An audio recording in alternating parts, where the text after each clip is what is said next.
Al-Jumu'ah itu saling memerhatikan di antara yang kumpul itu. Jadi bukan sekedar datang berkumpul ya dan menyampaikan persatuan, tapi saling memperhatikan satu dengan yang lainnya. Itu dipraktekkan di zaman Nabi. Baik itu dalam konteks teman-teman sekalian ibadah, ya di hari Jumat datang gitu kan. Datang ibadah gitu. Bukan sekedar datang tapi saling melihat siapa yang datang, siapa yang hadir dan di sini dan mempraktekkan makna ketiga. Datang kumpul dengan rakaat, yang kedua saling memperhatikan, yang ketiga ini yang paling indah. Ya, saling melengkapi dengan melihat kebutuhan setiap orang yang datang. Ini hebatnya. Ya, jadi Jumat di zaman Nabi itu ketika turun ayat dipraktekkan ya beberapa masa setelah itu, karena nggak langsung dipraktekkan ketika surat ini turun, nanti baru dipraktekkan di awal-awal perjalanan hijrah ke Madinah. Ya, nanti kita akan lihat yang pertama menginisiasi, ada yang mengatakan Mus'ab bin Umair, ada yang mengatakan Abu Umamah, pertama kali mengumpulkan orang-orang atas perintah Nabi untuk mempraktekkan ibadah Jumat. Tapi esensinya dipakai. Apa di antara esensinya? Gak ada terjadi di zaman Nabi, orang datang misalnya untuk berkumpul, khususnya Jumatan, sholat Jumat, kecuali mereka mengenal siapa yang di sampingnya. Dan mereka tahu ini butuh apa, jadi solusi. Yang lapar dapat makanan, yang haus dapat minuman, yang kurang pekerjaan dapat relasi untuk bekerja. Sampai ada seorang teman-teman, satu sahabat ya, yang datang dari jauh. Ya, datang dari jauh. Jadi dia bukan orang Madinah. Jadi saat Jumat nih relatif stabil dipraktekan, ya itu di fase Madinah itu paling stabil karena ketika hijrah itu paling mudah menunaikan ibadah Jumat dan seterusnya. Jadi ayat Jumat itu turun sesaat sebelum hijrah. Dipraktekkan di awal-awal hijrah di perjalanan, gitu kan? Kemudian nanti stabilnya saat Nabi hijrah ke Madinah itu stabil dipraktekkan menunaikan sholat Jumat secara stabil, secara konsisten, gitu kan? Nah, yang paling menarik nanti ada seorang sahabat dari Gotofan. Gotofan itu satu suku wilayah di luar Madinah pada saat itu, ya. Namanya Sulaik. Sulaik al-Gotofani. Sulaik ini datang pas dalam satu riwayat disebutkan di hari Jumat. Ada surat menyebutkan hari Jumat. Jadi ketika Nabi sedang berkhutbah, ya, ini di pertengahan dia datang. Ya, karena dia bukan wilayah orang Madinah, belum tahu tentang bagaimana cara adab-adab di masjid, termasuk sunnah-sunnahnya, dia langsung duduk.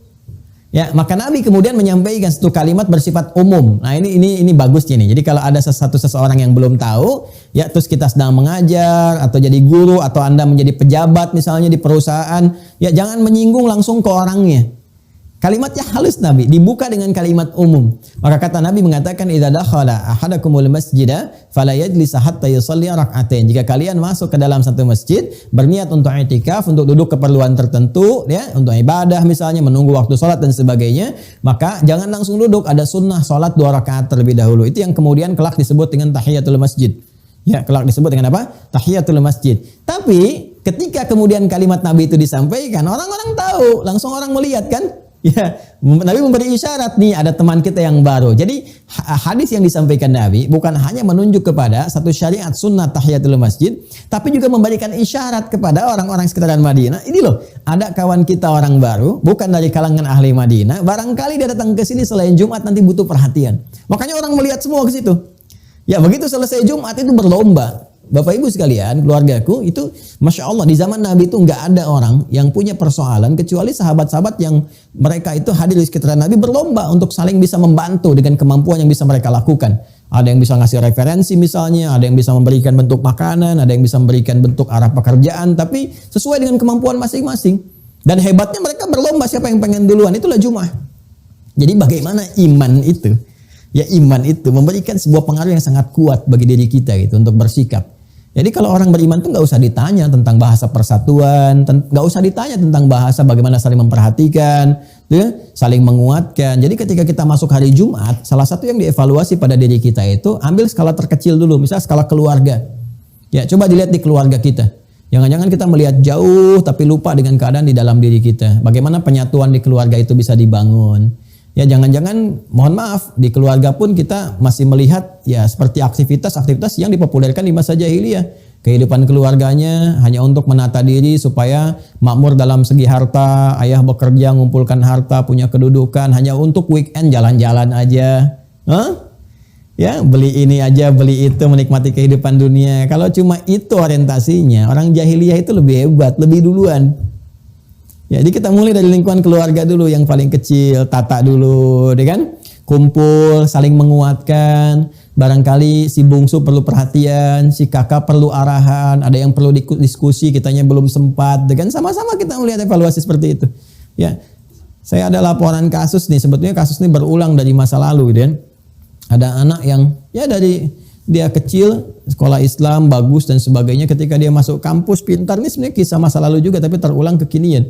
Ya, ketika sudah masuk satu kampus, nalar dia sudah mulai berpikir luar biasa, tiba-tiba kemudian datang ke rumah dia minta izin pindah agama. Anda bayangkan. Dan ketika ditelusuri ya penyebabnya yaitu salah satunya kurang perhatian, ya, kurang rekat hubungan antara orang tua dengan anaknya. Jadi kita jangan bicara jauh dulu, kan aspek jauhnya itu kan dengan sekitaran, dengan tetangga dan sebagainya. Makanya Jumat kan menarik, ada sholat harian berjamaah, itu lingkaran terdekat, satu RT misalnya, RW. Tapi kalau Jumat kan dari mana-mana datang. Coba Anda bayangkan kalau dipraktekkan, ibadah harian, ibadah pekanan, ibadah tahunan. Jadi kalau semua makna itu dipraktekkan, Jumat dipraktekkan dengan benar, saya yakin kemiskinan akan terkurangi. Itu kan kenapa? Karena semua orang mempraktekkan dengan baik. Ya, cara dia bergaul, cara dia merekatkan hubungan dan sebagainya. Apalagi kalau haji dipraktekkan, saling merekatkan semua satu dengan yang lainnya. Ya, dan Allah memberikan kesan apa yang sangat dalam, fas'au ila dzikrillah. Kalau sudah muncul sepekan hari Jumat itu, fas'au ila dzikrillah. Maka bergegaslah kalian semua untuk ingat kepada Allah. Ya, jadi untuk laki-laki ada ibadah spesifik salat, kan? Tapi semua diminta oleh Allah, baik laki-laki ataupun perempuan, coba ingat zikir kepada Allah. Ternyata ini bagian kedua terakhir yang ingin saya sampaikan sebelum masuk ke keistimewaan. Kita sejarah Jumat sudah tahu tadi. Ya, sekarang syariat Jumat juga muncul, ya, sudah disampaikan. Nah, yang paling menarik ketika Allah Subhanahu wa taala menyampaikan lewat ayat ke-9 ini, fas'au ila dzikrillah, bergegas untuk ingat kepada Allah, zikir kepada Allah. Ternyata Allah memberikan kesan evaluasi kepada kita. Pada kita semua tanpa kecuali. Ya, zikir itu semua aktivitas yang kita kerjakan yang mampu mengingatkan dan mendekatkan diri kita kepada Allah. Ya, kita ingat Allah, zikir. Ya, zikir dan mendekatkan. Jadi bukan sekedar ingat tapi membangun kedekatan dengan Allah. Jadi kalau kita berzikir nggak membuat kita dekat, maka ada yang kurang sempurna dalam zikirnya. Jadi bukan sekedar kita mengingat, ya, dalam konteks misalnya kita membaca sesuatu, ingat tapi nggak membuat kita dekat. Nah, ini ada yang belum sempurna, bukan salah ya, sekali lagi bukan salah. Ya, dia dapat pahala dengan kalimat sesuai dengan niatnya, tapi manfaat dari situ belum sempurna dia dapatkan. Ya, misal semua kegiatan yang mendekatkan kita dengan Allah, kalimat thayyibah, ya, kalimat thayyibah, subhanallah, alhamdulillah, Allahu akbar, itu zikir namanya. Ya, Quran surah keempat An-Nisa ayat 103. Fa idza qadaytumus salata fadhkurullaha qiyaman wa qu'udan wa 'ala junubikum. Kalau Anda telah tuntas mengerjakan salat, maka berzikirlah kepada Allah. Makanya setelah kita salat kan berzikir kan? Ya, untuk melengkapi, jangan-jangan saat salat kita nggak ingat Allah. Ya, saat salat itu kita ingat pekerjaan, kita ingat jemuran, kita ingat handphone, macam-macam. Dalam sujud ingatnya yang lain, maka yang kurang-kurang itu dilengkapi setelah itu dengan zikir. Ya, untuk membuat diri kita itu, karena bedanya orang sholat dengan yang belum sholat, setelah sholat itu ingat Allah, makanya disebut sholat. Ya, seakar dengan kata silah, wusul, sampai, terhubung. Ya, bermakna doa, yaitu doa. Doa itu kenapa disebut doa? Karena saat berdoa kita terhubung dengan Allah.